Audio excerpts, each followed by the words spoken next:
Thank you for joining the Musicians Recovery Network podcast. Check us out at musiciansrecoryrynetwork.com.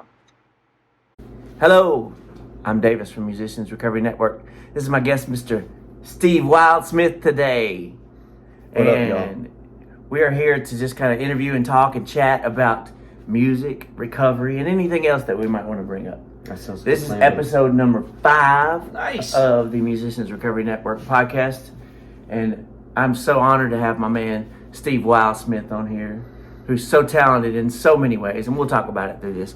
But he's a lover of recovery, and he's a lover of music for lots of reasons. Yeah. So anyway, Steve, thanks for joining us today. Man, it is my honor, Davis. I was thinking on the way over here, I think the first time I met you was maybe back in 2003 at New City Cafe. Ooh. In the old city, going back a ways. Yeah. And I think it was a dishwater show. Okay. And that was the first time I met you, and then we got to chopping it up after and talking, and found out we have a lot in common in terms of recovery. And man, it was just it was amazing, man. I think it just struck up a lifelong friendship, and I'm honored to be a part of it and to be a guest. Well, I appreciate all you've done for the artistic community and music community over the years, and for me personally, and the support you've offered me as a person in recovery and as a musician. So you have several ways that you've done that over the years, right? With me especially. I mean, I can speak specifically for me, but like, you know, you mentioned Dishwater Blonde. Mm-hmm. And the New City Cafe. Right. But you've always been right there in the middle of everything musical going on for everybody. And you have several blogs, you've written for several papers. Mm-hmm. Give me a rundown of, run that back for me. Well, I came back to, I grew up here in Knoxville. I went to Powell, graduated from Powell High School, then went away to Tennessee Tech in 89, and so I went from there to a couple of newspapers, one in Middle Tennessee, another over in Myrtle Beach, South Carolina, bounced back and forth, going down my own dark path as we often do. I was struggling with drugs and alcohol for a long time, lost everything in Myrtle Beach, and came back here, managed to get a job at the Daily Times newspaper of Maryville. Mm-hmm. And I struggled there for about another year. That was in 2001. And then I finally got clean for the last time. Well, I'm coming up on 22 years, man. March 20th. Yes, that's awesome, Good bro. Lord, man. It hits me every once in a while. I'm like, 22 years. 22 years, one day at a time. One day at a time, man. It just blows my mind. But after that, man, you know how we are, man. We got that energy, that incessant need to be going. And so I just threw myself into covering. I was the entertainment editor at the Daily Times. Mm-hmm. And so I was covering the local music scene. I was covering the music scene, period. But, you know, I just fell in love with the artistic community here in Knoxville. I mean, I kind of made it my mission. I mean, I got to interview a whole lot of fun and really cool people over the years. Mm-hmm. I mean, some big names. Got to hang out with folks like Dolly Parton and talk to Merle Haggard. And wow. All of these amazing folks. But the more I did the job, the more I tried to... My whole sort of philosophy was you could pay $50, $75, over $100, $200, whatever, for good seats at Thompson Bowling or the Civic Auditorium or Coliseum or wherever, and you can have a great time seeing these big names that come through Knoxville. Or you can pay $5 or nothing and go to New City Cafe or go to the Pilot Light or go to Prez Pub, and you can get up close and personal and have your life changed by these musicians who are not doing it because they expect big record deals. If one comes along, that's great. They're doing it because it's who they are. It's their passion, man. And it feeds my soul in a way that is just indescribable. And so that kind of became my thing. I became a really big cheerleader for the local music scene, and I did that. I left the Daily Times full-time in 2018. I went to Cornerstone of Recovery. Mm-hmm. While I was there, I started a blog called The Ties That Bind Us that is built kind of around this exact thing. You know, mm-hmm. Over my time in recovery and as a music writer, I interviewed a whole lot of folks like yourself. Mm-hmm. And one of the things that I began to notice is we use the same language. You know, there's little things, those little sayings, those cliches. If you've spent any time in a 12-step recovery room, you know those cliches. They're hanging on the wall. People say them, and they're cliches for a reason, because they work. You know, they're you know, you first get in there, you're like, what is all this, man? But over time, you begin to understand that those little mantras that we use are sort of self-coaching lessons, you know? And so you hear that, you pick that up in conversation with musicians and stuff, and after a while, you kind of become comfortable saying, let me ask you something. You a friend of Bill W? And if you know, you know. If you're a friend of Bill W, you know. Yeah. So I had sort of struck up a relationship with some of those musicians outside of writing about their careers. So, you know, I thought, you know, there are enough musicians out there who are in recovery that we can talk about that, because it's a very unique thing in that musicians, as you well know, by the very nature of the job that they do, are in the thick of places where, as addicts and alcoholics, we used to go to get messed up. Oh, yeah. Yeah, you know, and so it's, you know, I wanted to talk about their journey. I wanted to talk about their creative process. I wanted to talk about their recovery and how they navigate all of this and still find joy in getting out and playing music. And so it became it was a great thing. I did that for about 3 years until a company bought Cornerstone, and you know, the blog was their intellectual property, so it was no longer mine, but it is still out there. We're not going to go into that. You know, got some resentments I'm still working on, you know. Call your sponsor.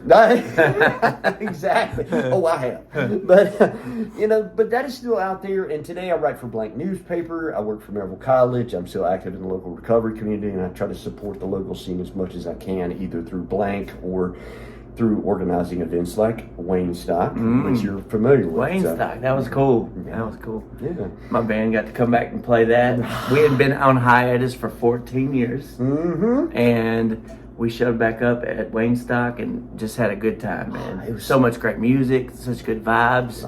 Everything was just like, that was awesome. It was, and that was one of the things we try to do with Waynestock is, you know, we want to book bands. Knoxville, the only requirements are you're a Knoxville band and you play original music. And other than that, you know, we kind of consider everybody, but we also want to kind of make it an event. And so we went to Cosmo, we went to Davis, and we said, hey, what do you guys think about Dishwater Blonde maybe coming back? And, you know, to our surprise, they were like, huh, let's talk about it. And they got back to us. And lo and behold, man, it was packed, y'all. It was this guy, I mean, you talk about it. Look, he's mild-mannered here. Mild-mannered. You get him on stage, put a guitar in his hand, put a band behind him, blows your mind. I mean, he is a front man like no other. I mean, he had that crowd eating out of his hand. Everybody was dancing. Everybody was screaming. Everybody on their feet. It was just so much love in that room for Dishwater Blonde's performance. So I'm so glad y'all were a part of it. I had a really cool moment there that night. You know, of course, over the years, you've probably seen things, and you've written things that I've used on my social media and stuff. But the late great Brandon Gibson said in one of his articles for the old Metro Pulse there, he said, Davis Mitchell is flat out the funkiest white boy in the history of the Knoxville music scene. Now, that's not me saying that. That's Brandon Gibson, y'all. And so, I don't know if that's true or not, but that was his take on it. And as I was playing my set that night, Black Atticus and Jay Bush and all those guys were down front, right? And there was a picture of Brandon Gibson that floated right in front of me. And I was like, this is a surreal moment right here. It is, and I was like, I gave him my big heart right there. But I was thinking about him when you were blowing my head up just a minute ago. I thought, because the girl I'm dating now, she didn't know Dishwater. Didn't know the history of Dishwater. The whole Bonnaroo, all those things that, you know, that it sounds like an old man just telling stories, right? But like, it really happened, and it was a real integral part of the music scene, and it was really cool to be part of Waynestock and just kind of bring all that back to the stage and get all that stuff out that had been pent up for all those years. Relapses and divorces and all that stuff just comes through the music. It does, man, and it's cathartic. You know, it is a release. It is cathartic, and it is something that, I mean, that's the thing about Wayne Stock. You know, if I could give a little bit of background, we started it back in 2010. It's named after Wayne Bledsoe, who is, you know, sort of my mentor as a music writer in the scene. You know, he covered Knoxville music for the New Sentinel for decades. And in 2010, his oldest son, Andrew, died unexpectedly. Had a heart condition nobody knew he had, just fell over and died. And 10 years prior to that, Wayne had lost his wife to cancer. And so he was a single father of 3 kids. Andrew died unexpectedly. And so many people love Wayne in the music community. We were just like, this is not fair, man. This guy already had his turn. You know, this you know, to be visited by tragedy twice is just not fair. So we got together and we put together the first Wayne Stock as a way to support him and his family. We raised some money, but more than anything else, it was to show love. You know, just to let him know and his family know, man, we love you.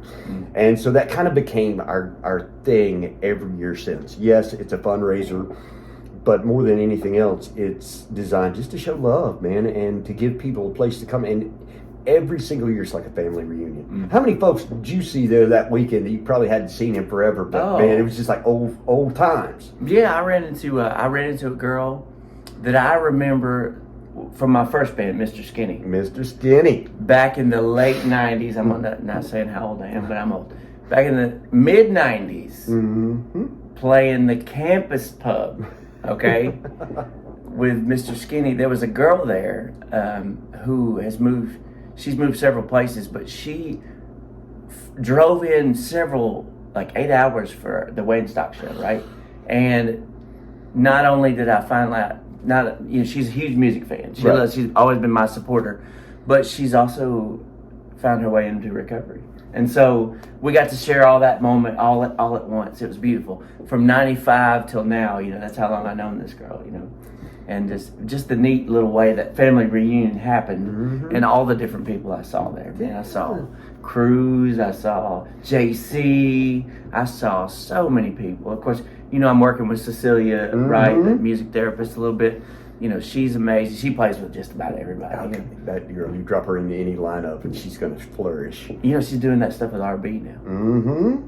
She's something else. Yeah, it was amazing, man. It was just, so that was one of those things that I'm honored to have been a part of that from the beginning to support Wayne. And more than anything, you know, after that first year, we said, we can't let this just fade away. This can't be a one and done. Yeah.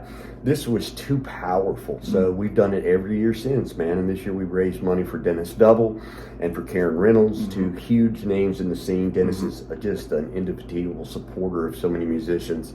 Karen Reynolds is a songwriter around here who has mentored so many young musicians. And so they're both having some health problems. We raised money for them. And it was successful, man. Like I said, we ended up raising over $4,000 a piece, which is not bad, man. When you consider we keep it, you know, it was $10 at the door for each night. Minimum 4 bands every night. On Friday we had 6. On Saturday we had 5. You know, $10 at the door. Yeah, so it was man. A lot of people came out. A lot of people came out not just because of Dennis and Karen, but because they want to see folks like Dishwater Blind. And, you know, so we tried to make it an event, and it became really special, man. And again, just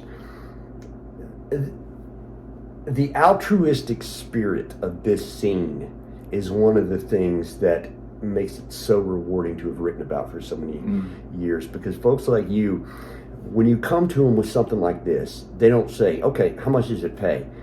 You know, because we ain't got no money. I mean, so everybody donates their time. Daniel, who owns Relics, donated the building. And to me, as somebody who, you know how we are, man. We're taught when we get clean and we get into recovery that service is at the heart of a successful program. Absolutely. Service. And so this is kind of taking that and applying it in a real world scenario outside of the rooms of recovery. And that's what we got to do, man. I mean, I love recovery and I love going to meetings and I love being of service at meetings, but, you know, recovery helped instill those principles that I can apply in every aspect of my life. And so being able to do something of service like that is just huge, man. And it's a direct result of being active and playing a part in my own recovery and listening to the folks who came before me. Man, that's awesome. Like, as I hear you talk, like I feel it emanating from you. I feel the love that you carry, and I've always felt that, since we met. But like you mentioned a little bit about your dark path, and like we don't want to linger there necessarily, but I'd love to hear, and I'm sure these folks would love to hear. Give me an evolution. Give me how it began, like what it looked like, and how it's changed. You know what I mean? Right. The longer I stay clean, the more I am involved in recovery, the more I come to understand that for so many of us, addiction begins with some sort of trauma. And for a long time, that word trauma tripped me up because I associate it with, well, I was never abused as a kid. I wasn't beaten. I wasn't molested. And I would hear these stories of other people in the rooms who had experienced horrific childhoods. And, it felt wrong to say, oh, I was traumatized too. But what I came to understand is trauma takes so many different forms. And the more work I did in recovery and the more I began to unpack my past, the more I began to see my mother, around the time I was born, she went through, I think, a 4 or 5 year period where she lost all 4 grandparents, her dad, a brother, and my older sister, a daughter. All of those within a 4 or 5 year period. So my mother was clinically depressed growing up when I was a child. I mean, she was just emotionally unavailable, and to me, that led to this feeling, this ever-present feeling throughout childhood that I was either doing something wrong and causing this unhappiness, or I wasn't doing enough to fix it. Because I was a kid, I was a small child, I didn't understand. All I knew was my mom was emotionally unavailable and distant. And, it's not like you're going to sit down and explain to a kid, well, this is why I'm sad, Right. So I just didn't know. I had no idea. I just felt this gulf between me and my mother, and I didn't know. I figured it had something to do with me, So I spent my entire childhood walking on eggshells, always feeling uneasy, always feeling uncomfortable in my own skin. You know where I'm going with this. So the first time I was a teenager, man, and I tried drugs, and by drugs, I'm talking about them all, drugs and alcohol. The first time I tried it was just like, I was able to let out a deep breath I had been holding my entire life. Same, yep. I was finally able to just be okay. And I remember it like it was yesterday. That first time I thought, this is how I always want to be. This is how I always want to feel. I thought I had found a chemical suit of armor that would protect me from all that stuff out there that made me feel uneasy and yucky. And so I made it my life's work to always feel that way.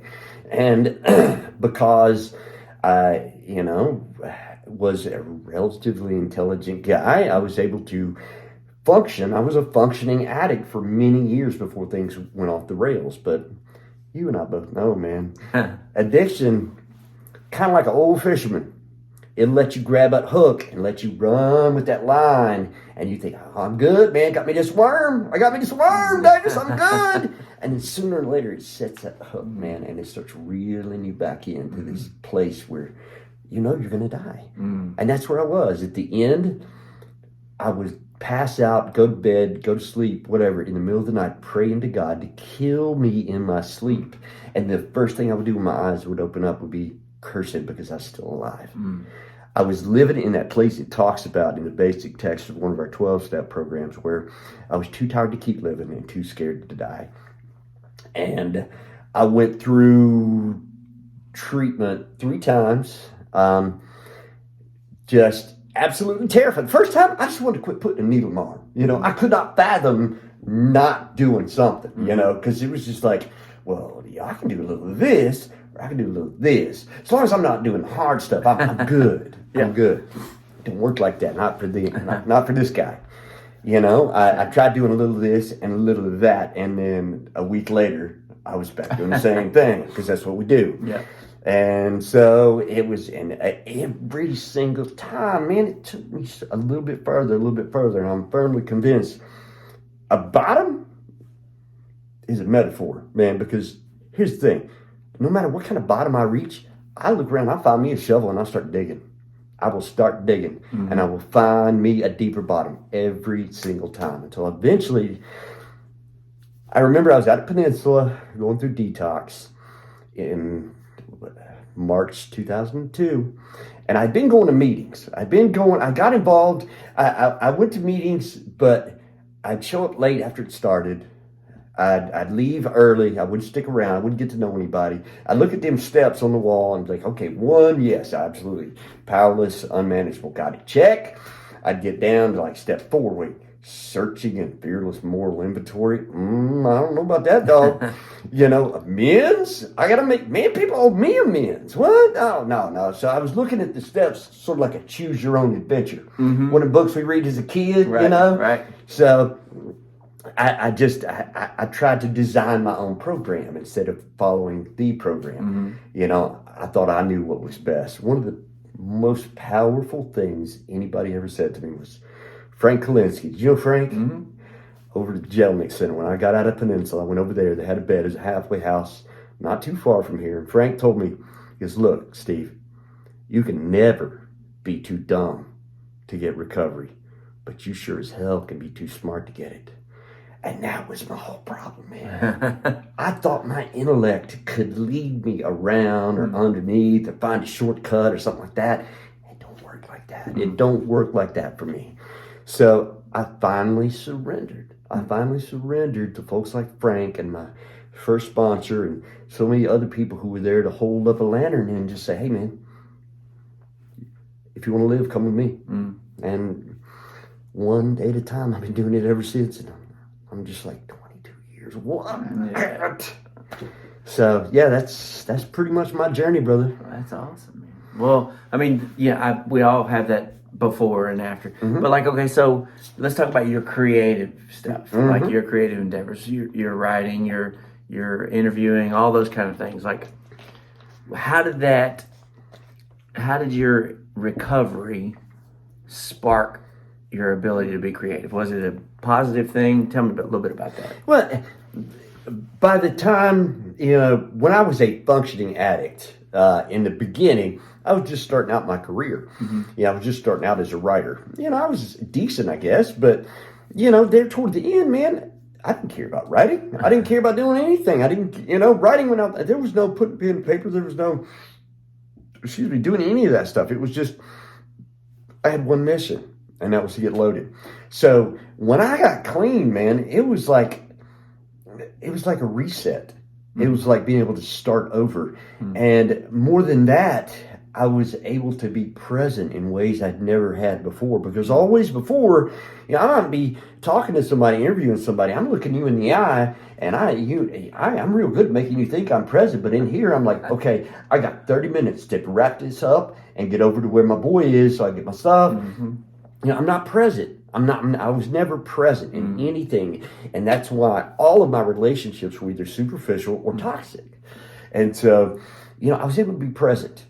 That was the biggest thing. I was able to be in the moment with folks like you, to share a moment and to because a lot of my interview process and my writing is much like this. I don't go into an interview. I might have a couple of questions at the beginning I want to kick us off with, but I want to have a conversation. That's because if I have a list of questions, I'm looking at the next question and I'm not hearing his answer. So that's the thing. I want to have a conversation because sometimes the best stuff, the best stories come from just those little spin-off anecdotes and, just two dudes rapping, So to me, I think that's the biggest thing is just being open and being able to be present for not just in the job, but for all of my relationships now. Yeah. So, so it changed the way you interacted with everybody. Yeah. You, for once, like, were there and listening and responding versus just being automated. Yeah, exactly. Yeah. Exactly. I feel that on so many levels, And I think as I've gone through my journey, and yours might be different, but recovery has been this thing where, yes, drugs were a problem lots of times. But once I quit using those, once I get rid of the drugs, then I begin to develop whatever, coping skills with just life, right?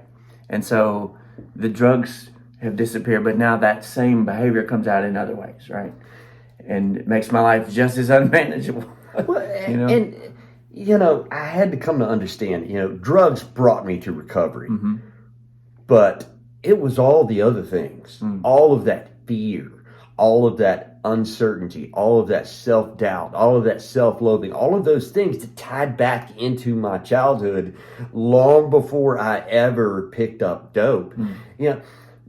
One of the things that I tell it as part of my story, there was something wired in me to seek external comfort long before I ever picked up dope. I remember we're close to the same age. I might be a little older, but you remember how big Star Wars was back in the day? Oh yeah. Star Wars was huge, man. I was in the first grade when the first movie came out, and I remember, man, they were selling these cool little Star Wars erasers at the school store. Chewbacca and Han Solo and R2 and Darth Vader and all this stuff. Man, I wanted them so bad. They were so cool. All my friends had them, and I just knew, man, if I had these things, I'd feel good. I'd feel better.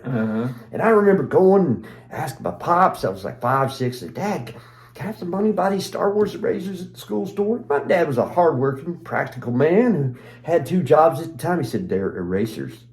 You'll lose them or use them, Mom. I'm not giving you money for erasers. But I remember, and I don't know where this came from, Davis, but I remember hearing the shower start one morning as my dad was getting ready for work. Mom was downstairs making breakfast, sneaking in his room and getting $10 out of his wallet to buy those erasers. And to me, that is just like something that gets into the spiritual nature of it, because there was something that was inside of me that told me, you know how to get that.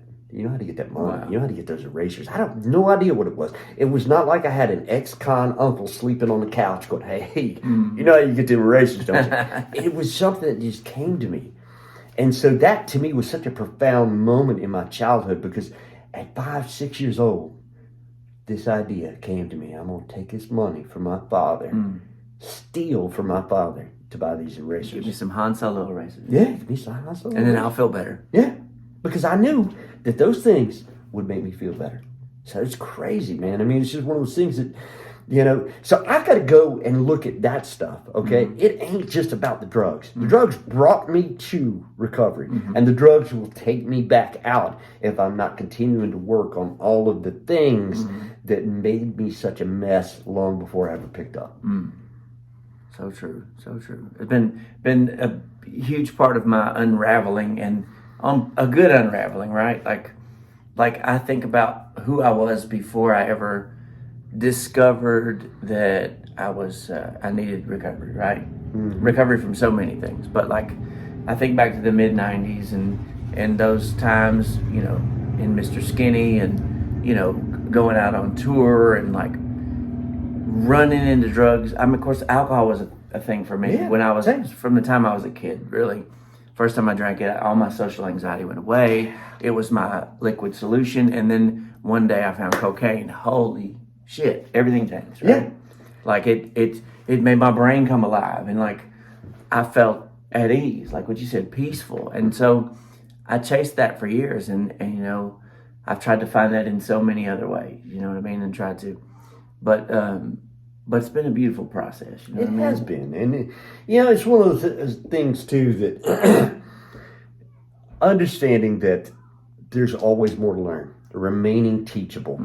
I'm coming up on 22 years here in another week or so, but man, I had one of those moments the other day where, I've got an 18-year-old son, and, he is trying to find his own way right now, and he's dabbling in some things, as teenagers are wont to do, that have me troubled and have me concerned, but at the same time, I'm like, I'm having to go back to the basics.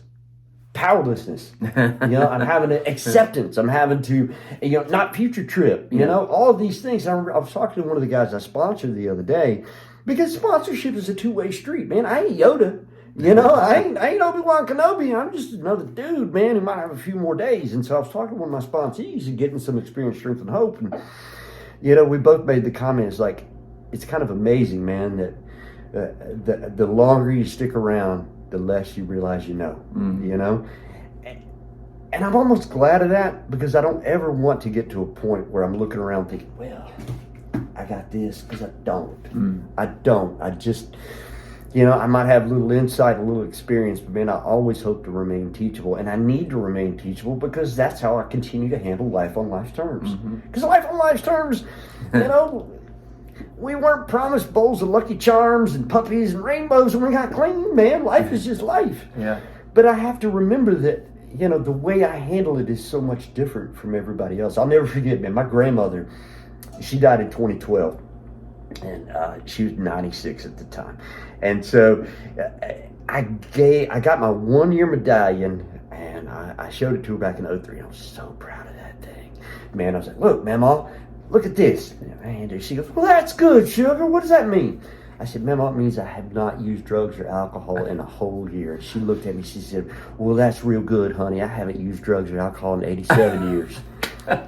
And I was just like, I'm on a pat on the back for my grandma. But my grandma reminded me in that moment that, you know, recovery does not give me permission to celebrate the things that people do every day, which is handle life on life's terms without blowing up their entire lives and the lives of everybody else who care about them. So, you know, it's just crazy, man. But you're right, it's such a beautiful journey. Yeah, it is. It's mine's been bumpy and like, I don't know, just kind of crazy, but like so much makes sense on the other side. Like, I lose hope sometimes in the moment, you know what I mean? And I lose focus of where I'm going. But I think what I've learned over the years is to, you know, just take it easy. Don't be so hard on yourself. Don't take yourself too damn seriously. That's one of the things I used to do more than anything. But as we go forward, man, I'm excited to be walking this journey with you. Tell me what's next for Steve. What's the next what's on your calendar? What are you excited about? Well, I'm excited about I'm meeting Wayne Bledsoe right after this. We're going to start talking ahead, man, for Wayne Stock 2025. Not too early to get bands like Dishwater Blonde on the bill, man. And but I got that coming up. I'm writing. I got like several big pieces coming up for Blank Newspaper, blanknews.com. Be sure to check that out. Big Ears is coming up. You going to any Big Ears? I'm sure I will. If I'm not playing somewhere. Yeah, it's a huge festival in Knoxville. That's going to be a whole lot of fun. And then I'm helping a lady in Blount County. You know, I live in Maryville, work at Maryville College. I'm helping her organize this event called Hijacked, which is, man, it's just such an inspiring story. This lady lost her son to an overdose back in 2014. And I met her through a column that I wrote for the newspaper at the time on addiction and recovery, a little bit about my personal journey, just, you know, trying to help answer questions for some folks. And she threw herself into, you know, just educating herself, trying to learn everything she could about addiction and about recovery, and more importantly, compiling a list of recovery resources so that she could help other mothers before they lose their sons and daughters, maybe find some experience, strength, and hope, you know. And so she's organized this fantastic thing on April the 11th called Hijacked. It's out at Maryville College. It's absolutely free. That you know, is just kind of we got Dr. Stephen Lloyd, which you know, yeah, Dr. Stephen Lloyd, yeah. So if you've ever seen the movie Dope Sick or the series Dope Sick on Hulu, Michael Keaton's character is based on Dr. Stephen Lloyd. So he's going to be there. There's folks from Vanderbilt. There's folks local. Bill Lee from our old friend from Cornerstone Recovery. Yeah, I like him. Going to be there. I'll be emceeing, but you know, it's a beautiful thing, man. April the 11th, 8:30 to noon. So, okay, I'll put that down there at the bottom of the screen so that everybody will have a chance to go back. What do you got coming up, man? Man, I've just started writing again, you know, like, and I've got a lot of songs that I don't know what to do with, and so I'm just gonna try to figure out where they go, but I'm just gonna enjoy writing. That's my favorite thing to do, is sit down and be creative and write. And I've started a little acoustic duo with my lady friend, and we're writing some kind of like acoustic folk indie pop stuff, you know, where I'm actually focusing on the lyrics versus, you know, with Dishwater it was the groove, then the lyrics. Now it's just the lyrics, and then I figure out the music. So I'm learning new ways to be creative, and it's so fun. But you know what? I wouldn't be able to do any of that if I was loaded. Exactly. I can't do nothing except be loaded when I'm loaded, you know? Yeah, I was thinking on the way over here, man, if we were both being loaded, we would not be meeting to talk this stuff. We would not be sharing spirit, strength, and hope. We'd be figuring out ways to break into your car or your house. Yeah. We wouldn't be here in this apartment. These guitars would not be on the wall. Exactly. They'd be at the pawn shop. I mean, we've both been so blessed, and, you know, it's just to have been both a spectator and an occasional participant in your own journey has been such an honor, man, because you're such a talented voice, and to see Davis kind of take that talent and turn it into this with Musicians Recovery Network is just, as somebody who loves both music and recovery, this guy's an inspiration. And so are you, my friend. Love you. Thanks for being here. Thank you. Hey, thanks again for joining us on the Musicians Recovery Network podcast. For more information, check us out at musiciansrecoverynetwork.com.